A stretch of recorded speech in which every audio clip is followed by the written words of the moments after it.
Welcome to the afternoon session. We'll start off with a discussion or a debate about hybrid warfare, whether it's something new. Peter posed the question at the beginning, and Professor Evans is going to talk about his perspectives on hybrid warfare, and then Peter will follow up with developing a counter-hybrid strategy. Thank you very much. Professor Evans. Okay, thanks very much. Good afternoon to you. Can you hear me at the back? Okay, good. Look, I've basically come here to pour rain upon your presentation, or to pour rain upon your parade is a better way of putting it, because I'm a skeptic on hybrid warfare for several reasons, which I hope to explain. Can I have the first slide, please? These are the parameters. These are really four major questions about this particular aspect of warfare that's been presented to us. First is hybrid warfare old or new? That's a very important question because it has doctrinal ramification. There are contending approaches and definitions to this subject, which renders it problematical in terms of understanding it. We seem in some ways to have conflated non-state hybrid warfare with state-led, what's called hybrid warfare, but which some people call grey zone conflict or new generation conflict. But really what it means is that big states are back. That's really it. And are using all the paraphernalia of state-based power in a way we haven't seen since the end of the Cold War. And above all, fourth issue, what are the implications for all of these issues for strategy and military art? Okay, next slide, please. Okay, first of all, is this old or new? It's old, but the concept is new in terms of how it's developed. You have to remember that when this concept became popular, hybrid warfare in 2005, 2006, it was brought together. It was really coined by General Mattis and Frank Hoffman. And there was a particular political context in which they did it. You will recall that during that period, it was the Rumsfeld Pentagon. There was a belief that the future of war lay in special operations and air power. The Marine Corps and the Army were keen to make sure that combined arms and large-scale combat were retained. So this was part of the agenda that was promulgated by General Mattis and Frank Hoffman. Frank Hoffman being the sort of public intellectual face of this. And as you can see, they wanted a situation where they could talk about the spectrum of war. They could talk about state-based and non-state-based conflict. Very keen to make sure we didn't end up dismantling our traditional combined arms. So you need to remember that's the contemporary context of the way which we developed hybrid. Next, please. And then, of course, as events would have it, the Lebanon War came out in 2006, which really seemed to validate much of what Hoffman in particular had theorized. In fact, Hoffman went on to argue in Joint Force Quarterly that Hezbollah was a classic example of a hybrid threat. And in some ways, it had a conventional and a regular capacity, was able to fire rockets and also use guerrilla forces and so forth.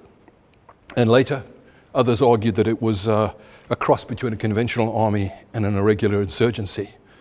So we had some kind of contemporary validation of hybrid war, albeit in this particular circumstances of Lebanon and Israel and so forth. Next slide, please. But hybrid warfare itself is not new. If you do a historical analysis, and I don't really have to do this myself, it's been done for us by Wick Murray and Peter Mansour, their book on hybrid warfare. Simply read it. It's full of historical examples of hybrid warfare going back to the ancient Greeks. Very few wars since Westphalian modern state formation have been purely conventional. You just look at the 30 Years' War during the 17th century. You had irregular groups, militia bands wandering around the countryside. In fact, as the NATO Secretary General put it last year, the first hybrid war was probably the Trojan War. So some of the research that's coming out of the Army War College in the US is very good at the moment, particularly Tony Echevaria's work on the grey zone. And he argues, and I think he's right, that if nearly all warfare from the 1600s has an element of hybrid about it, then the actual term itself is redundant. And I think he's right. Okay, next slide, please. What makes this even more problematical is that we've had a prior concept to hybrid warfare, which was compound warfare, which was formulated really at the beginning of the 21st century, the main figure being Tom Huber. And again, it talks about the use of regular and irregular forces under unified strategic direction. And again, if you look at the historical record, you can go back to Fabius Maximus, you can go through to Spartacus, Kutuzov, Tito, Mao. They've all ran hybrid campaigns of some kind. So the concept itself is not new. Next slide, please. I suppose one of the best examples would be Vietnam. And you could argue this was both either a compound or a hybrid. If you want to get stuck up with labels, the point is, it was a war where there was both a guerrilla insurgency and a main force war going on at the same time. We didn't conceptualize it that way. Or if we did, we saw it in separate categories. And really for over 30 years, we looked at it rather separately. It was quite often, if you did an insurgency course, you would study Vietnam. But in fact, a lot of the Vietnam War was conventional warfare. Just ask Westmoreland when he was commander of MACV. He was fighting large-scale, main force North Vietnamese units. So again, this is a classic example and a classic campaign we need to revisit and look at it in more detail, in a more sensible way than we have before. Next slide, please. There's been a useful debate, I think, between Frank and Tom on this issue. Huber argues that Hoffman's hybrid concept is basically an extension of irregular warfare. He says, look, all that's happened is that we've got a whole lot of new technology out there, plus social media, and the enemy's grabbed it. It's as simple as that. So he says it's a form of irregular warfare based on insurgent militias. Hoffman says, no, hang on. Separate regular and irregular forces, that's not really what it's about. It's about fusing these together into a single fused force. In some ways, it's like a theological debate about the Immaculate Conception. It really, in the end, doesn't matter. It's what the enemy has that really matters. Okay, next slide, please. The problem we face is that the term is being rather extensively used. I hold the view, first expressed, I think, very well by André Beaufre, the great French strategist, that warfare, like music, can be played in either a major or a minor key, but it remains music and it remains warfare. It doesn't help us if we start creating all these artificial categories everywhere. It simply leads to doctrinal confusion. And in fact, the term hybrid has drifted far away from the debate we've had between Hoffman and Huber, which was really about, conventional and irregular forces. Now, hybrid warfare stands for all sorts of things, particularly more than one mode. And its popularity is a little bit like blitzkrieg in the 1940s. You will recall that blitzkrieg was an invention of Western journalists. The term was never used in the German army. But it became very popular because it was a shorthand way of describing armored warfare in the 1940s of a new kind. Next slide, please. Okay, that brings me to approaches and definitions. The problem of definition. These matter because if you can't define a form of warfare in doctrine, it will not be any use to you when you try to codify it or teach it. So there are multiple approaches. I mean, there's hybrid warfare, sort of extended irregular conflict. That is guerrillas empowered by globalization and emerging technologies. The sort of Hezbollah approach.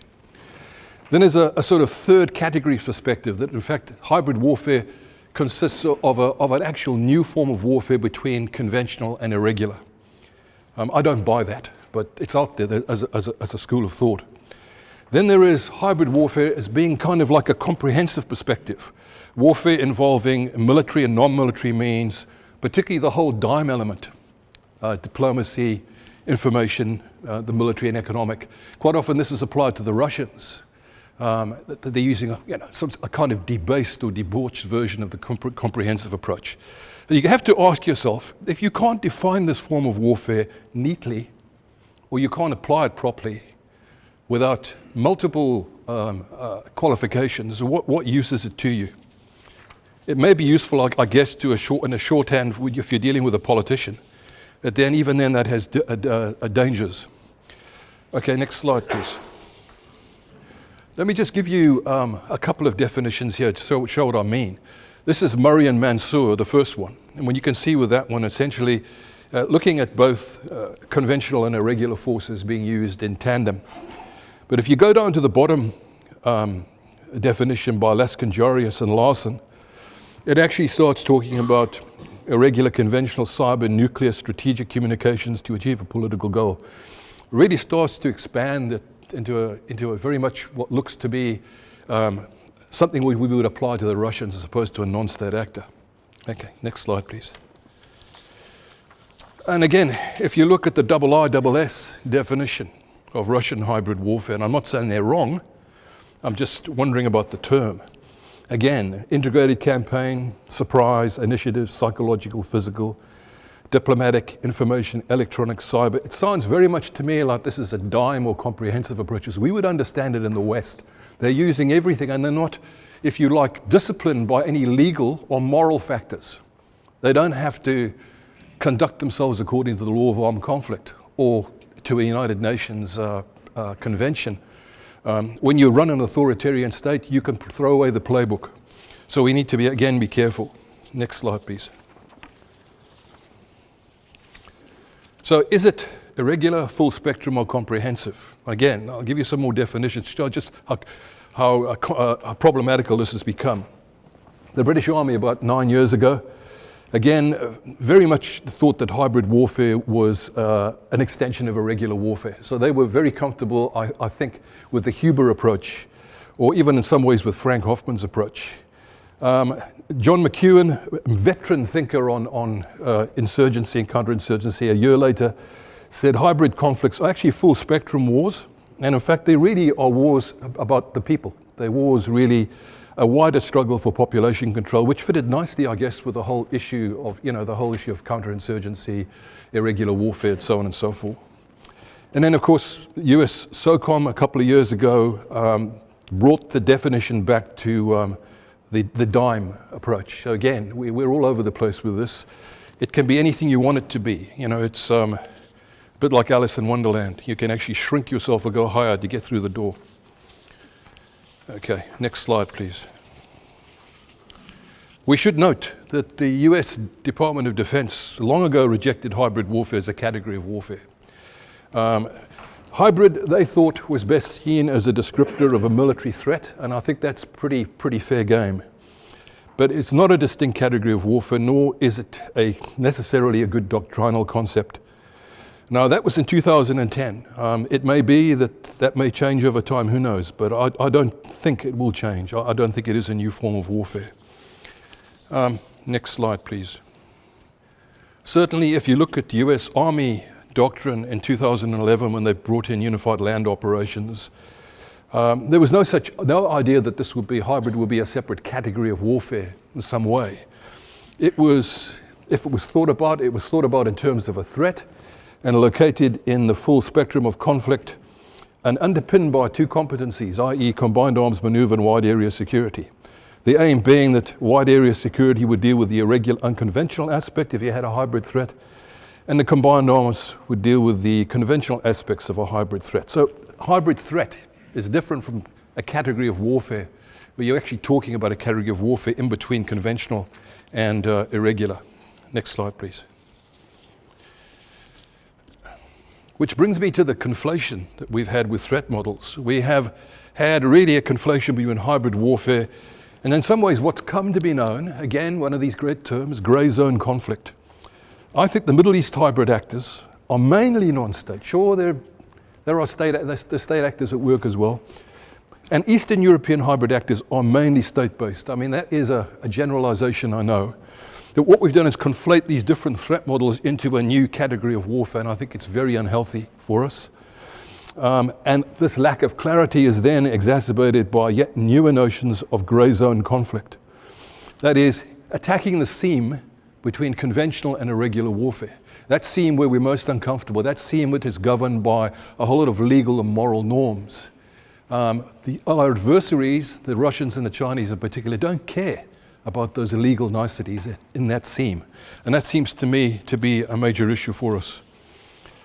So, next slide, please. Two sort of Western interpretations of hybrid warfare would be that it's a regular combination with the emphasis on non-state actors mainly.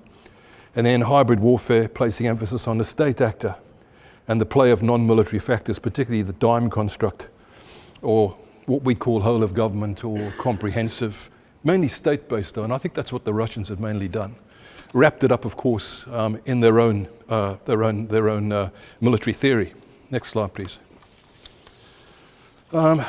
So we have, again, two interesting explanations for hybrid warfare. The first is President Obama, a couple of years ago, talking about ISIL as a hybrid. And we can all understand that sort of light infantry approach, the mix, some of the strategy and tactics of an army. And then the NATO Secretary General talking about Russia's approach to hybrid warfare, talking about snap exercise, secret commandos, smuggled missiles. Again, two different types, but again, bracketed under hybrid as a bumper sticker. Again, not a good thing to do, but that's the way it is. Next slide, please. And again, this goes on. You get another two definitions, or two attempts at definition.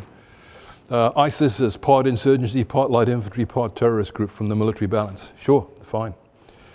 Dave Johnson, my good friend at CSBA, argues that ISIS is more akin to Hamas in Gaza or the North Vietnamese army in Hue than to the Afghan insurgency. And he may be right. But I mean, I'm bringing up all these because they illustrate the problem we have here with defining this sensibly. Okay, next slide, please. So if we go to Eastern Europe and hybrid warfare last year in particular, or 2014, NATO basically designated the annexation of Crimea and the Russians in the Ukraine as a form of hybrid warfare. And you can see from the quotation of General Breedlove, the Chasseur, last year in June, talking about what we now commonly refer to as hybrid war. So the term has got a common usage now. And I think it's, for military theorists and for doctrine writers and even for strategists, this is a bit of a problem. It's problematical. Okay. Next slide. Here we have a state-based hybrid, NATO and the Russian approach. As I said earlier, blitzkrieg was not a German term, and hybrid is not a Russian term. I think, and I'm sure Dr. Karbekin will correct me if I'm wrong, I think what's happening with the Russians, that they are leading a politically led form of strategic contestation aimed at reversing the post-Cold War order in Europe. That is very, very different from running a hybrid campaign of some kind. And they're using much of their old toolkit from the Cold War. And we've just had a loss of historical memory. So Maskarovka, covert operations, cyber, media, propaganda, all the new technologies and the new media that's out there are being tacked on to what are pretty old methods and dressed up to be new. So I would argue, as the Russians themselves have argued, that what they're doing is consistent with their own doctrinal approach. Next slide, please. So I would argue that the so-called Gerasimov doctrine, which there's been a lot of writing on, is really about the strategic level. It's not necessarily about the operational level of war. And it's about military and non-military coordination. Its focus really has not been on irregular mixtures, although it's done that. They have done that, the Russians. But their main interest has really been at the strategic level. And I think they've been using what I'd call a classic coercion strategy, enhanced by emerging technology, social media, proxies, and so forth. It's more of a DIME approach, as we would understand it in the West, in the sense that they are using all the aspects of national power. And they have a national center for the management of defense, which is untrammeled by all the bureaucratic impediments we have in the West and all the legal niceties and all the political apparatus that we have in the West. If you have something that can go directly to the president, i.e. Putin, it makes life a lot easier if you're going to do a military operation. Next slide, please. So what are the implications? This is my last section. What are the implications of this debate? I think what it's illustrated, and this is very, very valuable for us, is the hybrid and the grey zone debates have highlighted our strategic weaknesses. And I would urge you all to read Tony Achivario's piece on operating in the grey zone, where he looks at US strategy and the planning model the US Army has. And he argues that, in fact, we have a defective planning approach, and our concept of armed conflict is not sophisticated enough. Next slide, please.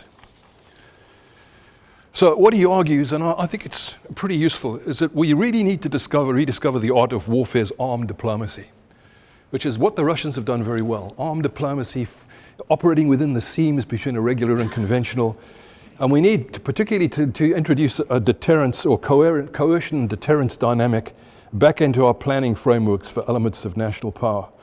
If you look at the way defense colleges now teach deterrence, we just sort of think of it as a Cold War term, or a Cold War, you use Cold War material for it. But in fact, if we look at it and attach it to coercion and deterrence are two sides of the same coin. And that is a very useful way of looking at when you're dealing with a large military power like Russia. You need to build in a coercion deterrence dynamic that allows you to use your elements of national power. So we need to fuse war and diplomacy in a continuous spectrum, not create this bifurcated zones we've got between political and military. And I think one of the big problems we're going to face in the next 10 years, and certainly in our military education area, is that we have to do something about the way we educate our future strategists, because they are going to have to do whole of government. And at the moment we don't do it. And it's going to cripple us. That is my prediction. It will cripple us. Because if we don't have the diplomats talking to the military, we will have an inadequate response. So we really need to get on top of this. And there really needs to be something done, starting in the Department of Defense, but then going further outward. So let me conclude, because I don't want to take up too much time. I don't think hybrid warfare is new, but globalization and emerging technologies do enhance what I'd call Clausewitz's chameleon character of war. You know, Clausewitz said war is a chameleon. It changes its color and configuration with any military situation. That's what we've seen with this. The chameleon is moving around. One moment he's red, next moment he's blue. Next moment he's smaller, then he's bigger. It's as simple as that. So I think current approaches to hybrid warfare are very confusing with multiple definitions. And conflating a hybrid threat into a new category of warfare is, to me, an illustration of our intellectual confusion. So, you know, we all place bets in strategic studies, and my bet is this. I think, like EBO, effects-based operations, for those of you who don't know, I think hybrid will go the same way. Not because it's not descriptively useful, but because we can't define it. We can't agree on a definition. And therefore, it will not be a lasting contribution to strategy and military theory. I think we're far better off thinking on the full spectrum and making sure we see war as war, rather like music, be played in a higher or a lower key. Thank you.